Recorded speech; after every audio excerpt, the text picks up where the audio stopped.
Hi ಎಲ್ಲೋ ನಮಸ್ಕಾರ. ನಾನು ನಿಮ್ಮ ಪ್ರೀತಿಯ ಸುನೀತಾ ಪವನ್. ಎಲ್ಲರೂ ಹೇಗಿದ್ದೀರಾ? ಅಯ್ಯೋಪ್ ಎಲ್ಲರೂ ಚೆನ್ನಾಗಿದ್ದೀರಾ ಅಂತ ಅಂದ್ಕೊಂಡು ಇವತ್ತಿನ ನಿನ್ನ ಜೊತೆ ನನ್ನ ಕತೆ ಸೀರಿಯಲ್ ಸಂಚಿಕೆ ಏನಾಗುತ್ತೆ ಬನ್ನಿ ನೋಡೋಣ. ಇಲ್ಲಿ ಹೇಗಾದರೂ ಮಾಡಿ ಮಾನಸ್ವಿನ ಅಂದರೆ ಇವಳು ಮಾನಸ್ವಿನಿ ನಮ್ಮ ಮಾವನ ಮಗಳಲ್ಲ, ಖಂಡಿತ ಬೇರೆ ರಾಣನ ಮಗಳು ಅಂತ ಹೇಳಿ ಭೂಮಿಗೂ ಅಜಿತ್ನಿಗೂ ತುಂಬಾ ಡೌಟ್ ಇರುತ್ತೆ. ಹಾಗೆ ನಚಿಕತ್ನ ಸೇರಿಸ್ಕೊಂಡು ಇವತ್ತು ಅವಳ ಕಂಡುಹಿಡಿಯೋಕ್ಕೆ ಹೊರಟಿದ್ದಾರೆ. ಎಲ್ಲಿ ಕೂಡ ವಿಡಿಯೋನ ಸ್ಕಿಪ್ ಮಾಡಬೇಡಿ. ಇವತ್ತು ಮಾನಸ್ವಿನಿ ಅವಳು ಖಂಡಿತವಾಗ್ಲೂ ಮಾನಸ್ವಿನಿ ಅಲ್ಲ ಮತ್ತು ಶ್ರವಣ್ ಮಗಳಲ್ಲ ಅಂತೇಳಿ ಕಂಡುಹಿಡಿಯೋಕ್ಕೆ ತುಂಬಾ ಪ್ರಯತ್ನ ಪಡ್ತಾ ಇರ್ತಾರೆ. ಆದರೆ ಇವತ್ತು ನೋಡೋಣ ಏನಾಗುತ್ತೆ ಅಂತ. ಎಲ್ಲಿ ವಿಡಿಯೋನ ಸ್ಕಿಪ್ ಮಾಡ್ದೇನೆ ವಿಡಿಯೋ ನೋಡಿದ್ರೆ ನಿಮಗೆ ಸ್ಟೋರಿ ಅರ್ಥ ಆಗುತ್ತೆ. ವಿಡಿಯೋ ಇಷ್ಟ ಆದರೆ ಮಾತ್ರ ಒಂದು ಲೈಕ್ನ ಮಾಡೋದು ಮರಿಬೇಡಿ. ಹಾಗೆ ನನ್ನ ಚಾನಲ್ನ ಸಬ್ಸ್ಕ್ರೈಬ್ ಮಾಡ್ಕೊಳ್ಳಿ. ಬನ್ನಿ ಈಗ ಸ್ಟಾರ್ಟ್ ಮಾಡೋಣ. ಇನ್ನು ಭೂಮಿಗೆ ಒಂದು ಥ್ಯಾಂಕ್ಸ್ ಹೇಳ್ತಾನೆ.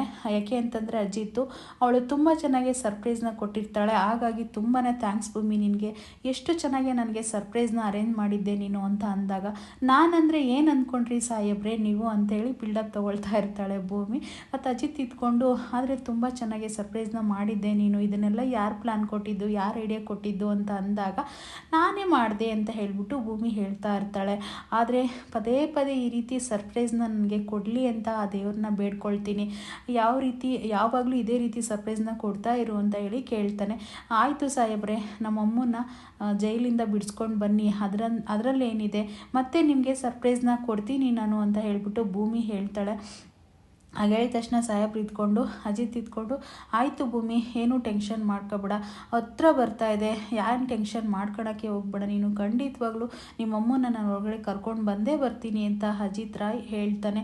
ಹೇಳಿದ ತಕ್ಷಣ ಭೂಮಿಗೆ ತುಂಬಾ ಖುಷಿಯಾಗಿ, ಆಯಿತು ಸಾಹೇಬ್ರೆ ಇದೊಂದು ಹೆಲ್ಪ್ ಮಾಡಿ ಸಾಕು ಅಂತ ಹೇಳ್ಬಿಟ್ಟು ಹೇಳ್ತಾಳೆ. ಆಗ ಭೂಮಿ ಆದರೆ ಇವತ್ತು ಹೇಗಾದರೂ ಮಾಡಿ ಇನ್ನು ನಮ್ಮದು ಇವತ್ತು ಮಾನಸ್ವಿನಿನ ನಾವು ಅವಳು ಖಂಡಿತ ಅವಳ ಬರ್ತಡೇನ ಬೆಳಕರ ತಕ್ಷಣ ಅವಳ ಬರ್ತಡೇ ಇವತ್ತು, ಅದನ್ನ ಹೇಗಾದರೂ ಮಾಡಿ ಮನೆಯವ್ರ ಮುಂದೆ ನಾವು ಪ್ರೂವ್ ಮಾಡಲೇಬೇಕು ಅಂತ ಮಾತಾಡ್ಕೊಂಡು ಡ್ರೆಸ್ ಚೇಂಜ್ ಮಾಡಿಕೊಂಡು ಮಲ್ಕೊಳ್ಳೋಣ ಅಂತ ಮಲ್ಕೋತಾರೆ. ಇನ್ನು ಬೆಳಗ್ಗೆ ಎದ್ದ ತಕ್ಷಣನೇ ಇವ್ರು ಹೋಗಿ ಅವಳನ್ನ ಕಂಡುಹಿಡಿಬೇಕು ಅನ್ನಷ್ಟರಲ್ಲೇ ಇಲ್ಲಿ ಆಲ್ರೆಡಿ ಮಾನಸ್ವಿನಿ ಬಂದುಬಿಟ್ಟು ಫೋಟೋಸ್ನ ಕೆಲವರು ಅವಳ ಹತ್ರ ಒಂದು ಫೋಟೋ ಇರುತ್ತೆ ರಾಣ ಮಗಳದ್ದು ಇವಳ್ದು, ಇಬ್ಬರದು ಫೋಟೋನ ಎಲ್ಲರಿಗೂ ಫಸ್ಟು ತೋರಿಸ್ಕೊಂಡು ಬರ್ತಾಳೆ. ಶ್ರವಣ್ಗಾಗಿರ್ಬೋದು ಅಲ್ಲಿರೋರ್ಗೆ ಎಲ್ರಿಗೂ ತೋರಿಸ್ತಾಳೆ. ಯಾಕೆ ಮಾನಸ್ವಿನಿ ಈ ಫೋಟೋನ ತೋರಿಸಿದ್ದು ನೀನು ಅಂತ ಕೇಳಿದಾಗ, ಅಪ್ಪ ನಾನು ಅನಾಥಾಶ್ರಮದಲ್ಲಿ ಇದ್ದಾಗ ರಾಣ ಅವರು ಬಂದುಬಿಟ್ಟು ಅವ್ರ ಮಗಳು ಬರ್ತಡೇ ಇವತ್ತು, ಆ ಬರ್ತಡೇಯಲ್ಲಿ ತುಂಬ ಚೆನ್ನಾಗಿ ಅರೇಂಜ್ಮೆಂಟ್ ಮಾಡ್ತಾಯಿದ್ರು, ಆದರೆ ನನಗೂ ಕೂಡ ಯಾರೂ ಇಲ್ಲ ಅಂತ ಹೇಳ್ಬಿಟ್ಟು ರಾಣ ಮಗಳು ನಾನು ಇಬ್ಬರು ಕೂಡ ಒಂದೇ ಹತ್ರ ಆಶ್ರಮದಲ್ಲಿ ಇರೋದ್ರಿಂದ ನಮ್ಮಿಬ್ಬರು ಬರ್ತಡೇನ ಅವಳ ಬರ್ತಡೇ ದಿನವೂ ನನ್ನ ಕೂಡ ಬರ್ತಡೇ ಇವತ್ತು ನಮ್ಮ ಮಗಳದು ಇರಲಿ ಅಂತ ಹೇಳಿ ಆಚರಣೆ ಮಾಡ್ತಾಯಿದ್ರು, ಹಾಗಾಗಿ ಈ ಫೋಟೋನ ಇಟ್ಕೊಂಡಿದ್ದೆ ಅಪ್ಪ ಅಂತ ಅಂದಾಗ, ಅವಾಗ ಇವನು ಕೇಳ್ತಾನೆ ಅಜಿತ್ತು, ಆದರೆ ನಮ್ಮ ಮೊಬೈಲಲ್ಲಿ ಒಂದು ಫೋಟೋಸ್ ಇದೆ ಅಂತ ಹೇಳ್ಬಿಟ್ಟು ಈ ಬರ್ತಡೇನ ರಾಣ ಯಾಕೆ ನಿನಗೆ ಬರ್ತಡೇನ ಆಚರಣೆ ಮಾಡ್ತಿದ್ದ ಅಂತ ಹೇಳ್ಬಿಟ್ಟು ಅಲ್ಲಿರೋರಿಗೆಲ್ಲ ಒಂದು ಭೂಮಿ ಮೊಬೈಲಲ್ಲಿ ಒಂದು ಈ ವಿಡಿಯೋ ಇರುತ್ತೆ, ಅಂದರೆ ಒಂದು ಫೋಟೋ ಇರುತ್ತೆ ರಾಣ ಮಗಳದೂ ಸಾಹಿತ್ಯದು ಹಾಗೆ ಇವಳ್ದು ಕೂಡ, ಅದನ್ನು ಭೂಮಿ ಎಲ್ಲರಿಗೂ ಕೂಡ ತೋರಿಸ್ಕೊಂಡು ಬರ್ತಾಳೆ. ತೋರಿಸ್ಕೊಂಡು ಬಂದ ತಕ್ಷಣವೇ ಅವಾಗ ಅಜಿತ್ ಶ್ರವಣ್ ಕೇಳ್ತಾನೆ, ಇದ್ಯಾಕೆ ಮಗಳೇ ನಿನ್ನ ಬರ್ತಡೇನ ಇಷ್ಟು ಗ್ರ್ಯಾಂಡಾಗಿ ಅರೇಂಜ್ಮೆಂಟ್ ಮಾಡಿದ್ದಾರೆ ಅಂತ ಕೇಳಿದಾಗ, ಅಪ್ಪ ಅದು ಏನಾಗ್ತಿತ್ತು ಗೊತ್ತಾ, ನಾನು ಸಾಹಿತ್ಯ ತುಂಬ ಚೆನ್ನಾಗಿ ಆಶ್ರಮದ ತುಂಬ ಕ್ಲೋಸಲ್ಲಿ ಯಾವ್ದು ವೇಷ ಇಲ್ದಲೆ ಯಾವುದು ಏನು ಇಲ್ದಲೆ ನಾವು ತುಂಬ ಚೆನ್ನಾಗಿ ಬೆಳೆದಿದ್ವಿ. ಅವರಪ್ಪ ಬಂದುಬಿಟ್ಟು ತುಂಬ ಚೆನ್ನಾಗಿ ಮತ್ತು ಸಾಹಿತ್ಯದು ಬರ್ತಡೇನ ಆಚರಣೆ ಮಾಡ್ತಾಯಿದ್ರು. ಆ ಟೈಮಲ್ಲಿ ನನಗೂ ಕೂಡ ಬೇಜಾರಾಗಬಾರ್ದು ಅನ್ನೋ ಒಂದೇ ಒಂದು ರೀಸನ್ಗೋಸ್ಕರ ಇಷ್ಟು ಗ್ರ್ಯಾಂಡಾಗಿ ಬರ್ತಡೇನ ಅರೇಂಜ್ ಮಾಡ್ತಾಯಿದ್ರು ಅಪ್ಪ ಅಂತ ಹೇಳಿದಾಗ, ಅಲ್ಲಿ ಅವಳು ಹೇಳೋದೆಲ್ಲ ಬೇಕೇ ಆಗಿರುತ್ತೆ. ಆದರೆ ಅವಳು ಯಾಕಾಗಿ ಹೇಳಿದ್ಲು ಅಂತಂದರೆ, ಅವಳಿಗೆ ಮುಂಚೆನೇ ಇವತ್ತು ಬರ್ತಡೇ ಆಗಿರೋದ್ರಿಂದ ಅವಳು ಬರ್ತಡೇ ದಿನವೇ ಹೇಗಾದರೂ ಮಾಡಿ ಭೂಮಿ ಅಜಿತ್ತು ಪ್ಲಾನ್ ಮಾಡಿಕೊಂಡು ಅವಳ ಸಿಗಾಕ್ಸ್ಬೇಕನ್ನೋ ಒಂದು ದೊಡ್ಡ ಸಾಕ್ಷಿನ ಕೈಯಲ್ಲಿ ಇಟ್ಕೊಂಡಿರ್ತಾರೆ.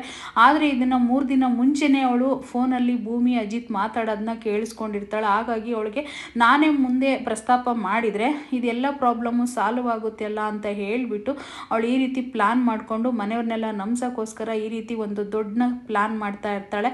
ಆದರೆ ಅಜಿತ್ ಮಾತ್ರ ಈ ವಿಷಯದಲ್ಲಿ ಸೋತೋಗಿದ್ದಾನೆ. ಆಗ ಶ್ರವಣ್ ಇದ್ಕೊಂಡು, ನೋಡಪ್ಪ ಅವಳು ಹೇಳೋದು ನಿಜ ಅಂತ ಅನ್ನಿಸ್ತಾ ಇದೆ, ನೋಡು ಅಜಿತ್ ದಯವಿಟ್ಟು ಪದೇ ಪದೇ ನನ್ನ ಮಗಳನ್ನ ಪರೀಕ್ಷೆ ಮಾಡೋಕ್ಕೆ ಬರಬೇಡ, ನನ್ನ ಮನಸ್ಸಿಗೆ ಅವಳು ನನ್ನ ಮಗಳು ಅಂತಲೇ ಅನಿಸಿದೆ ಅಂತ ಅಂದಮೇಲೆ ನೀನು ಪದೇ ಪದೇ ಮನಸ್ಸಿಗೆ ಬೇಜಾರು ಮಾಡಬೇಡ ಅಜಿತ್, ಇಲ್ಲಿಗೆ ಬಿಟ್ಬಿಡು ಅಂತ ಹೇಳಿಬಿಟ್ಟು ಶ್ರವಣ್ ಅವರು ಹೇಳಿದ ತಕ್ಷಣವೇ ಮತ್ತು ಇನ್ನೇನು ಮಾಡೋಕ್ಕಾಗೋದಿಲ್ಲ, ಅಜಿತ್ತು ಭೂಮಿ ಸೈಲೆಂಟ್ ಆಗಿಬಿಡ್ತಾರೆ.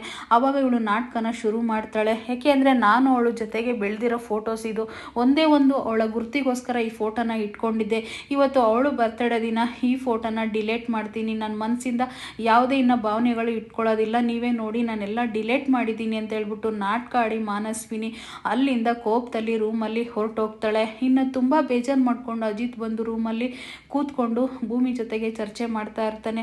ಏನು ಭೂಮಿ, ನಾವೇನೋ ಮಾಡೋಕ್ಕೋದ್ರೆ ಇವಳು ಈ ರೀತಿ ಎಸ್ಟಿಮೇಟ್ ಹಾಕ್ಬಿಟ್ಟು ಪ್ಲ್ಯಾನ್ ಮಾಡಿಕೊಂಡು ನಮಗಿಂತ ಮುಂಚೆನೇ ಪ್ರಿಪೇರ್ ಆಗಿದ್ದಾಳೆ ಅಂತಂದರೆ ಈ ವಿಷಯ ಗೊತ್ತಿರೋದು ನನಗೂ ಸತ್ಯಣ್ಣಂಗೂ ನಿನ್ನಿಗೆ ಮಾತ್ರ ಅಲ್ವಾ ಅಂತ ಅಂದಾಗ ಇಲ್ಲಿ ಆಲ್ರೆಡಿ ಒಂದು ಕಡೆ ರೂಮಿಗೆ ಬಂದುಬಿಟ್ಟು ದೇವಿಯಾನಿ ಹಾಗೆಯೇ ಮಾನಸ್ವಿನಿ ಮಾತಾಡ್ತಾ ಇರ್ತಾರೆ. ಇದೆಲ್ಲ ಹೇಗೆ ಪ್ಲ್ಯಾನ್ ಬಂತು ನಿನಗೆ, ಇದೆಲ್ಲ ನಿಜನಾ ನೀನು ಹೇಳಿದ್ದು ಅಂತ ಹೇಳ್ಬಿಟ್ಟು ಕೇಳಿದಾಗ ಹೌದು ಮೇಡಮ್, ನಾನು ಇದನ್ನೆಲ್ಲ ಹೇಳಿದ್ದು ನಿಜ ಅಲ್ಲ, ಎಲ್ಲ ಸುಳ್ಳೇನೆ. ಯಾಕೆ ಅಂತಂದರೆ ನನಗೆ ಮುಂಚೆನೇ ಗೊತ್ತಿತ್ತು ಈ ವಿಷಯ ಅಂತ ಹೇಳ್ಬಿಟ್ಟು ದೇವಿಯನಿಗೆ ಹೇಳ್ತಾಳೆ. ಏನು ಹೇಳ್ತಿದೀಯ ನೀನು ಮಾನಸ್ವಿನಿ ಅಂತ ದೇವಿಯನಿ ಕೇಳಿದಾಗ ಹೌದು ಮೇಡಮ್, ಅವರಿಬ್ಬರು ಫೋನಲ್ಲಿ ಮಾತಾಡೋದನ್ನ ನಾನು ಕದ್ದು ಕೇಳಿಸ್ಕೊಂಡಿದ್ದೆ, ಅದಕ್ಕೋಸ್ಕರ ಇದನ್ನೆಲ್ಲ ನಾನು ಪ್ರಿಪರೇಷನ್ ಮಾಡಿಕೊಂಡು ಇವತ್ತು ಖಂಡಿತ ಅವ್ರನ್ನ ನನ್ನ ಪ್ರೂವ್ ಮಾಡೇ ಮಾಡ್ತಾರೆ ಮಾನಸ್ವಿನಿ ಅಲ್ಲ ಅಂತ ಹೇಳಿ ಈ ರೀತಿ ಡ್ರಾಮನ ಆಡಿದೆ ಅಂತ ಹೇಳ್ಬಿಟ್ಟು ಮಾನಸ್ವಿನಿ ಹೇಳ್ತಾ ಇರ್ತಾಳೆ. ಆದರೆ ನನಗೆ ಒಂದು ಡೌಟು ನಿನ್ನ ಮೇಲೆ, ನೀನು ರಾಣ ಮಗಳಲ್ವಲ್ಲ ಅಂತ ಹೇಳಿ ನನಗೆ ಯಾಕೋ ಅನ್ನಿಸ್ತಾ ಇದೆ, ರಾಣ ಮಗಳು ಅಲ್ಲ ತಾನೇ ನೀನು ಅಂತ ಕೇಳಿದಾಗ ಮಾನಸ್ವಿನಿಗೆ ತುಂಬಾ ಶಾಕ್ ಆಗುತ್ತೆ. ಮತ್ತು ಮಾನಸ್ವಿನಿ ಇದ್ಕೊಂಡು ಇಲ್ಲ ಮೇಡಮ್ ಖಂಡಿತ ಇಲ್ಲ, ಆ ರೀತಿ ಯೋಚನೆ ಮಾಡೋಕ್ಕೆ ಹೋಗ್ಬೇಡಿ ನೀವು, ನಾನು ಯಾವುದೇ ಕಾರಣಕ್ಕೂ ರಾಣ ಮಗಳಲ್ಲ ಅಂತ ಹೇಳಿಬಿಟ್ಟು ದೇವಿಯನಿಗೆ ಹೇಳ್ತಾಳೆ. ಮತ್ತು ಇದೆಲ್ಲ ನಿನ್ಗೆ ಹೆಂಗೆ ಪ್ಲ್ಯಾನ್ ಮಾಡೋಕ್ಕೆ ಗೊತ್ತಾಯಿತು ಅಂತ ದೇವಿಯನಿ ಕೇಳಿದಾಗ ಭೂಮಿನೂ ಅಜಿತ್ತು ಇಬ್ಬರು ಕೂಡ ಮಾತಾಡೋದನ್ನ ನಾನು ಕಿಟಕಿಲಿ ನಿಂತ್ಕೊಂಡು ಕೇಳಿಸ್ಕೊಂಡೆ. ಅವ್ರು ಪ್ರತಿಯೊಂದು ಮಾತಾಡೋದನ್ನ ನನ್ನದೊಂದು ಸಾಕ್ಷಿ ಸಿಕ್ಕಿತ್ತು ಅವ್ರಿಗೆ, ಯಾಕೆಂದರೆ ಇವತ್ತು ನನ್ನ ಬರ್ತಡೇ ಆಗಿರೋದ್ರಿಂದ ಅವ್ರಿಗೆ ಆ ಫೋಟೋಸು ಸಾಹಿತ್ಯ ಜೊತೆಗಿರೋ ಫೋಟೋಸು ಸಿಕ್ಕಿತ್ತು. ಅದನ್ನು ಖಂಡಿತವಾಗ್ಲೂ ಇವತ್ತು ಪ್ರಸ್ತಾಪ ಮಾಡೇ ಮಾಡ್ತಾರೆ ಮನೆಯವ್ರ ಮುಂದೆ ಅಂತ ಹೇಳಿ ನಾನು ಮೊದಲೇ ಪ್ರಿಪ್ರೇಷನ್ ಮಾಡ್ಕೊಂಡು ಈ ರೀತಿ ಪ್ಲ್ಯಾನ್ನ ಮಾಡಿದೆ ಅಂತ ಅಂದಾಗ ತುಂಬಾ ಪ್ಲ್ಯಾನ್ ಮಾಡಿದ್ಯಾ ಬಿಡು ನೀನು ಅಂತ ಹೇಳಿದಾಗ ಅಂತ ಹೇಳ್ತಾರೆ. ಮತ್ತು ನಿನಗೆ ಯಾಕೆ ಈ ರೀತಿ ಬರ್ತಡೇನ ಆಚರಣೆ ಮಾಡ್ತಾಯಿದ್ರು ರಾಣ ಅವರು ಅಂದಾಗ ನೋಡಿ ಮೇಡಮ್, ರಾಣ ಒಂದು ದೊಡ್ಡ ಬಿಸ್ನೆಸ್ ಮ್ಯಾನು, ಅವ್ರಿಗೆ ತುಂಬಾ ಹೆಲ್ಪ್ ಮಾಡಿದ್ದೀನಿ ನಾನು, ತುಂಬ ಸಹಾಯಕವಾಗಿ ಅವರೆಲ್ಲರಿಗೂ ಹೆಲ್ಪ್ ಮಾಡ್ತಾರೆ, ಯಾಕೆ ನಿಮಗೇನೆ ಹೆಲ್ಪ್ ಮಾಡಲಿಲ್ವಾ, ನಿಮ್ಮನ್ನು ಜೈಲ್ಗೆ ಹೋಗ್ದಂಗೆ ಕಾಪಾಡಿ ಅವರೇ ಜೈಲ್ಗೆ ಹೋದ್ರು ತಾನೆ, ಹಾಗೆಯೇ ನಾನು ಅವರ ಬಿಸ್ನೆಸ್ಸಲ್ಲಿ ತುಂಬ ಹೆಲ್ಪ್ ಮಾಡಿರೋದ್ರಿಂದ ನನಗೆ ಈ ಥರ ಒಂದು ಗಿಫ್ಟ್ನ ಕೊಟ್ಬಿಟ್ಟು ಅವ್ರ ಮಗಳ ಜೊತೆಗೆ ನನ್ನ ಬರ್ತಡೇನ ಆಚರಣೆ ಮಾಡ್ತಾಯಿದ್ರು, ಹಾಗೆಯೇ ನನ್ನ ಒಂದು ಕೇಕ್ ಕೂಡ ಕಟ್ ಮಾಡಿ ಆಚರಣೆ ಮಾಡ್ತಾಯಿದ್ರು ಅಂತ ಹೇಳ್ಬಿಟ್ಟು ಮಾನಸ್ವಿನಿ ದೇವಿಯನಿ ಕೂಡ ಸುಳ್ಳು ಹೇಳಿದಾಳೆ. ದೇವಿಯನಿ ಅದನ್ನೇ ನಂಬಿಕೊಂಡು ವಾವ್ ತುಂಬ ಚೆನ್ನಾಗಿ ಪ್ಲ್ಯಾನ್ ಮಾಡ್ತೀಯ ನೀನು ವಾವ್ ಅಂತ ಹೇಳ್ಬಿಟ್ಟು ಖುಷಿ ಪಡ್ತಾ ಇರ್ತಾಳೆ. ಇನ್ನು ಅಜಿತನ ಮುಖ ನೋಡೋಕ್ಕೆ ಆಗ್ತಿರ್ಲಿಲ್ಲ, ತುಂಬ ಫೀಲ್ ಮಾಡಿಕೊಂಡು ರೂಮ್ಗೆ ಹೊರಟೋದ ಅಂತ ತುಂಬಾ ಖುಷಿ ಪಡ್ತಾಳೆ. ಇನ್ನು ಇಲ್ಲಿ ಒಂದು ಕಡೆ ತುಂಬ ಬೇಜಾರು ಮಾಡಿಕೊಂಡು ಅಜಿತ್ ಕೂತಿರ್ತಾನೆ ಜಿಮ್ ಮಾಡೋಕ್ಕೆ ಬಂದುಬಿಟ್ಟು. ಆದರೆ ಇಲ್ಲಿಗೆ ಭೂಮಿ ಬಂದುಬಿಟ್ಟು ಯಾಕೆ ಸಾಹೇಬ್ರೆ ಜಿಮ್ ಮಾಡ್ದಂಗೆ ಈ ರೀತಿ ಕೂತಿದ್ದೀರಾ ಅಂತ ಹೇಳಿ ಒಂದು ಜಿಮ್ನ ಮಾಡೋಕ್ಕೆ ಅಂತ ಅವಳು ಕೂಡ ಕೈ ಇಡ್ತಾಳೆ. ಆದರೆ ತುಂಬ ಬೇಜಾರದಿಂದ ಕೂತಿರೋದನ್ನ ನೋಡಿ ಸಾಹೇಬ್ರೆ ನೀವು ಯಾಕೆ ಈ ರೀತಿ ಕೂತಿದ್ದೀರ ಅಂತ ನನಗೆ ಗೊತ್ತು, ಯಾಕೆಂದರೆ ನಾನೊಬ್ಬರು ಪೊಲೀಸ್ ಆಫೀಸರ್ ಆಗಿ ನಮ್ಮ ಮನೇಲಿರೋ ಒಂದು ಕಳ್ಳರನ್ನೇ ಕಂಡಿಡಿಯೋಕ್ಕಾಗಲಿಲ್ವಲ್ಲ ಅಂತ ತುಂಬ ಸೋತಿದ್ದೀರ ಅಂತ ಅನ್ನಿಸ್ತಾ ಇದೆ. ಯಾವುದೇ ಕಾರಣಕ್ಕೂ ನೀವು ಸೋತಿಲ್ಲ ಸಾಹೇಬ್ರೆ, ಯಾಕೆ ಅಂತಂದರೆ ನೀವೊಂದು ಈ ಥರ ಒಂದು ಪೊಲೀಸ್ ಆಫೀಸರ್ ಆಗಿ ಈ ಊರಿಗೆ ಬಂದು 1 ವರ್ಷ ಆಗಿದೆ, ಆದರೆ ಈ ಮಂಡ್ಯ ಜಿಲ್ಲೆಯಲ್ಲಿ ಎಂತೆಂಥ ಒಳ್ಳೊಳ್ಳೆ ಕೆಲಸ ಮಾಡಿದ್ದೀರಾ, ಎಂತೆಂಥವ್ರನ್ನೆಲ್ಲ ಜೈಲಿಗೆ ಹಾಕ್ಸಿದ್ದೀರಾ ನೀವು. ಮತ್ತು ನಮ್ಮೂರಲ್ಲಿ ಕಳ್ತನ ಆಗಬೇಕಾದಾಗ ಆ ಕಳ್ತನ ಕೂಡ ತಡೆದುಬಿಟ್ಟು ಆ ರೌಡಿಗಳನ್ನ ಕೂಡ ನೀವು ಅಟ್ಯಾಕ್ ಮಾಡಿ ಜೈಲಿಗೆ ಹಾಕ್ಸಿದ್ರಿ. ಎಂತೆಂಥ ಕೆಲಸ ಸಾಹೇಬ್ರೆ, ನೀವು ಎಂತೆಂಥ ಒಳ್ಳೊಳ್ಳೆ ಕೆಲಸ ಮಾಡಿದ್ದೀರಾ, ಯಾವುದು ಕಾರಣಕ್ಕೆ ನೀವು ಸೋತಿಲ್ಲ ಅಂತ ಒಂದು ರಾಣನೇ ಒಂದು ಡೆವಿಲ್ ಅಂದರೆ ಕಿಂಗ್ ಅವನು ಅಂಥ ಒಂದು ರಾಣನೇ ನೀವು ಜೈಲಿಗೆ ಹಾಕ್ಸಿ ಬೀದಿಲಿ ಬಟ್ಟೆಲಿ ಓಡೋಗೋ ಥರ ಮಾಡಿದ್ದೀರಾ. ಮತ್ತು ಮಾವ ಇದೆಲ್ಲ ರಾಣದಿಂದ ಆಗಿರೋ ಒಂದು ಬೇಜಾರದಿಂದ ನೇಣ ಕಣಕ್ಕೆ ಅಂತ ಹೋಗಿದ್ರು, ಅಲ್ಲಿಂದ ನೀವು ಅವ್ರನ್ನ ಕೂಡ ಕಾಪಾಡಿದ್ದೀರಾ. ಮತ್ತು ನನ್ನ ಮೇಲೆ ಎಷ್ಟು ಸರಿ ಅಟ್ಯಾಕ್ ಮಾಡಿದ್ರಿ ಮನೆಯಲ್ಲಿ, ಆ ಅಟ್ಯಾಕ್ ಮಾಡಬೇಕಾದ ಕೂಡ ಪ್ರತಿಯೊಂದು ಸಾರಿ ಕೂಡ ನನ್ನ ಬೆನ್ನಿಂದೆ ನಿಂತು ನನ್ನ ಕಾಪಾಡ್ಕೊಂಡು ಬಂದಿದ್ದೀರಾ. ಇದಕ್ಕಿಂತ ಇನ್ನೇನು ಬೇಕು ಸಾಹೇಬ್ರೆ, ನೀವು 1 ವರ್ಷದಲ್ಲಿ ಇಷ್ಟೆಲ್ಲ ಮಾಡಿದ್ದೀರಾ ಅಂತ ಅಂದಮೇಲೆ ಇವಳ ಕಂಡುಹಿಡಿಯೋದು ಯಾವ ದೊಡ್ಡ ವಿಷಯ ನಿಮಗೆ, ನೀವು ಯಾವುದೇ ಕಾರಣಕ್ಕೂ ಬೇಜಾರು ಮಾಡ್ಕೋಬೇಡಿ ಸಾಹೇಬ್ರೆ, ನಿಮ್ಮ ಮೇಲೆ ನನಗೆ ತುಂಬ ಪ್ರೌಡ್ ಫೀಲ್ ಇದೆ ಅಂತ ಹೇಳ್ಬಿಟ್ಟು ಭೂಮಿ ಹಂಚ್ಕೊಳ್ತಾ ಇರ್ತಾಳೆ. ಹಾಗಂದ ತಕ್ಷಣ ಅಜಿತ್ಗೆ ಇದ್ಕೊಂಡು ಅವಳು ಹೇಳೋದೊಂದು ಮೋಟಿವೇಶನು ತುಂಬಾ ಖುಷಿ ಆಗುತ್ತೆ. ಆಗ ಅಜಿತ್ ಇದ್ಕೊಂಡು ಎದ್ಬಿಟ್ಟು ಭೂಮಿ ಥ್ಯಾಂಕ್ಸ್ ಭೂಮಿ ಅಂತ ಹೇಳ್ತಾನೆ. ಯಾಕೆ ಸಾಹೇಬ್ರೆ ಅಂದಾಗ ಈ ರೀತಿ ಮೋಟಿವೇಶನ್ ಕೊಟ್ರಲ್ಲ ಇವತ್ತು ತುಂಬಾ ಖುಷಿ ಆಯಿತು ನನಗೆ, ಫಸ್ಟ್ ಟೈಮ್ ಈ ರೀತಿ ಮೋಟಿವೇಶನ್ ಕೊಟ್ಟಿದ್ದು ಅಂತ ಕೈನ ಹಿಡ್ಕೊಂಡು ಥ್ಯಾಂಕ್ಸ್ ಹೇಳ್ತಾನೆ. ಇಲ್ಲಿ ಬಿಡಿ ಸಾಹೇಬ್ರೆ, ನೀವು ಕಂಡು ಹಿಡಿತೀರಾ, ಯಾವುದೇ ಕಾರಣಕ್ಕೂ ನಾವು ಕಂಡು ಹಿಡಿಲೇಬೇಕು ಮಾನಸ್ವಿನಿ ಎಲ್ಲ ಅಂತೇಳಿ ನಾವು ಪರಿಚಯ ಮಾಡಲೇಬೇಕು, ಎಲ್ಲರಿಗೂ ಗೊತ್ತಾಗೋ ಥರ ಮಾಡಲೇಬೇಕು ಅಂತೇಳಿ ಭೂಮಿ ಹಠ ತೊಡ್ತಾಳೆ. ಇನ್ನು ಪೊಲೀಸ್ ಆಫೀಸ್ಗೆ ಇಲ್ಲಿ ಪೊಲೀಸ್ಗೆ ಸ್ಟೇಷನ್ಗೆ ಬಂದಿರ್ತಾರೆ. ಇಲ್ಲಿಗೆ ನಚ್ಚಿನ ಕೂಡ ಹೇಳಿ ಕಳಿಸಿರ್ತಾರೆ. ಹೇಗಾದರೂ ಮಾಡಿ ಮಾನಸ್ವಿನ ಬ್ಲಡ್ ಗ್ರೂಪ್ನ ಚೆಕ್ ಮಾಡಬೇಕು ಅಂತ ಅಂದ್ಕೊಳ್ತಾರೆ. ಆದರೆ ಅಣ್ಣ ಇದನ್ನೆಲ್ಲ ನೀವು ಆಲ್ರೆಡಿ ಮಾಡಿದ್ದೀರಲ್ಲ ಅಂತೇಳಿ ನಚ್ಚಿ ಕೇಳ್ತಾನೆ. ಅವತ್ತು ನನಗೆ ಒಂದು ಡೌಟ್ ಏನು ಗೊತ್ತಾ, ಭೂಮಿ ಟೆಸ್ಟು ಮಾಡಿದಾಗ ಕೂಡ ಭೂಮಿ ರಕ್ತನೇ ಅಲ್ಲ ಅದು, ಅಂದರೆ ಭೂಮಿ ರಕ್ತ ಕೂಡ ವೇರಿಯೇಷನ್ಸ್ ಇತ್ತು. ಆದರೆ ಮಾಡಿರೋರೇ ಏನೋ ಒಂದು ಪ್ಲಾನ್ ಮಾಡಿಕೊಂಡು ಮಾಡಿರ್ಬೋದಲ್ಲ, ಏಕೆಂದರೆ ಭೂಮಿ ರಕ್ತ ಬೇರೆ ಗ್ರೂಪ್ ಇದೆ. ಆದರೆ ಇಲ್ಲಿ ಅಲ್ಲಿ ಅದನ್ನು ಕೂಡ ಸುಳ್ಳು ಹೇಳಿ ಈ ರೀತಿ ಮಾಡಿರ್ಬೋದಲ್ಲ ನಚಿಕೇತ್. ಹೇಗಾದರೂ ಮಾಡಿ ಅವಳ ರಕ್ತ ಗ್ರೂಪ್ನ ನೀನು ಪರೀಕ್ಷೆ ಮಾಡಲೇಬೇಕು ಅಂತ ಹೇಳ್ಬಿಟ್ಟು ಅಜಿತ್ ಪ್ಲಾನ್ ಮಾಡ್ತಾನೆ. ನೋಡು, ಆ ರಕ್ತ ಗ್ರೂಪ್ನ ನಾನು ಖಂಡಿತವಾಗ್ಲೂ ಪ್ಲಾನ್ ಮಾಡಿ ನಾನು ಹೇಗಾದರೂ ಮಾಡಿ ಕಂಡಿಡ್ದೇ ಹಿಡಿತೀನಿ. ಪಕ್ಕ ಏನಾದರೂ ರಿಸಲ್ಟ್ ಬಂತು ಅಂತಂದರೆ ಖಂಡಿತ ಅವಳ ನಾನು ಕೂಡ ಸಹಾಯ ಮಾಡ್ತೀನಿ ಮನೆಯಿಂದ ಹೊರಗಡೆ ಹಾಕೋಕ್ಕೆ. ಇಲ್ಲ ಅವಳು ಕರೆಕ್ಟಾಗಿ ರಕ್ತ ಗ್ರೂಪ್ ಬಂತು ಅಂತಂದರೆ, ನಮ್ಮ ಮಾವಂದೇ ಗ್ರೂಪ್ ಬಂತು ಅಂತಂದರೆ ನೀನು ಇನ್ಮೇಲೆ ಅವಳ ಅನುಮಾನ ಪಡೋದು ಬಿಡಬೇಕು ಅಣ್ಣ ಅಂತ ಹೇಳಿ ನಚಿಕೇತ್ ಹೇಳ್ತಾನೆ. ಆಯಿತು ಡೀಲ್ ಅಂತ ಹೇಳ್ಬಿಟ್ಟು ಇಬ್ಬರು ಕೂಡ ಒಬ್ರಿಗೊಬ್ರು ಒಪ್ಕೊಳ್ತಾರೆ. ಇನ್ನು ನಚಿಕೇತ್ ಇದ್ಕೊಂಡು ಒಂದು ದೊಡ್ಡ ಪ್ಲಾನ್ನ ಮಾಡ್ತಾ ಇದ್ದಾನೆ.